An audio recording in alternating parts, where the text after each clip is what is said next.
Don't forget to subscribe and leave a comment on this video saying I subscribed. Let's get into it.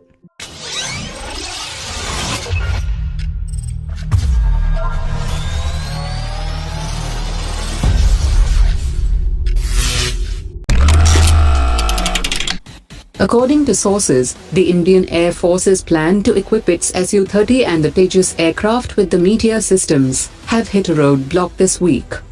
The European manufacturers have informed the Indian government that they would not integrate the Meteor system on any Israeli or Russian platform.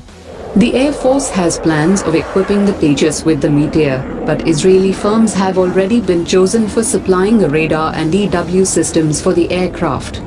This issue can also have an impact on the Air Force's plans to upgrade its frontline Su-30 fighter jets, as they were also planned to be equipped with the Meteor systems under an extensive modernization project. The European manufacturers have told the Indian Air Force that they are making efforts to find a way out of the issue. India has bought a package of European Meteor systems along with the Rafale aircraft, which is a game changer due to their beyond visual range capability of over 100 kilometers. After the Indian Air Force's Su-30 aircraft tracked the J-20 with its radar, it has opened a new path for the Indian Air Force.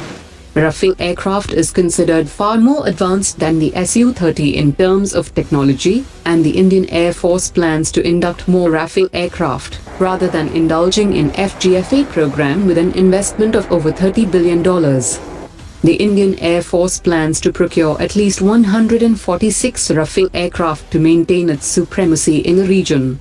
The future of Tejas is bright, and it would not give entry to any single-engine fighter like Gripen or F-16. France is also interested in cooperation with India to develop the Tejas Mark II, if it wins the Indian Air Force's tender of 110 fighter jets. As the Chinese Air Force plans to station around 300 J-20 aircraft by 2030, the Indian Air Force considers to acquire more Rafale aircraft and upgrade its Su-30 to Super Sukhoi, and by that time the AMCA would also be ready for production. Driven by budgetary constraints and the need to speed up deliveries, the Indian Army will place an order for only 250,000 rifles, which is just one-third of its total requirement. An Indian Army team will be visiting 5 countries to meet with foreign manufacturers, including Colt's manufacturing company, Italy's Beretta, Sukhoi Corporation, the Czech Republic's Česká zbrojovka, and Israel Industry Limited, to identify the most suitable rifle. To meet the requirement of the rest of the force, the Army intends to go with 400,000 Kalashnikov rifles and the upgraded INSAS model. The Indian Army has decided to reduce its supplies from state-owned ordnance factories, and it will be brought down from 94 to 50%. The Army has no other option but to reduce the supplies from ordnance factories, as central government has not provided the funds for emergency procurements. The Army is also procuring the Pinnacle systems over 10 years, which is worth 1,000 crore rupees a year. The Army has been forced to use its own budget, at the cost of modernization and maintenance. Before returning to India, Prime Minister Modi visited a naval base in Singapore, where he met officers and sailors of the Indian Navy and Royal Singapore Navy. He also interacted with the officers and sailors on board the INS Satpura, a stealth frigate of the Indian Navy.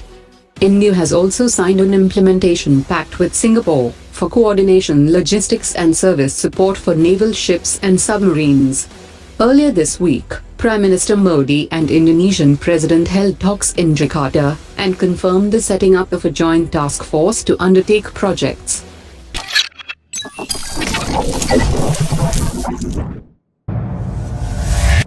Omar dropped it.